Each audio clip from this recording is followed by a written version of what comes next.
ভাঙড়ের চালতাবেড়িয়ার তৃণমূল নেতা রেজ্জাক খান খুনের ঘটনায় রাতেই ঘটনাস্থলে পৌঁছান কলকাতার পুলিশ কমিশনার। তার সাথে ছিলেন উচ্চপদস্থ অন্যান্য পুলিশ আধিকারিকরাও।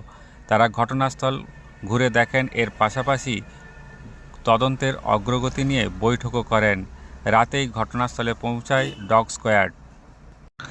আপাতত ঘটনাস্থল ঘিরে রাখা হয়েছে। কে বা কারা এই ঘটনা ঘটালো তা খতিয়ে দেখছে পুলিশ। আজকে রাত্রিবেলায় 9:30 থেকে 10টার মধ্যে একজন রেজ্জাক খান ওনার মার্ডার হয়েছে। এটা এই ভাঙড় থানা থেকে, অ্যাকচুয়ালি টেকনিক্যালি উত্তর কাশীপুর পড়বে, প্রায় ভাঙড় থানা থেকে 1 কিলোমিটার দূরে।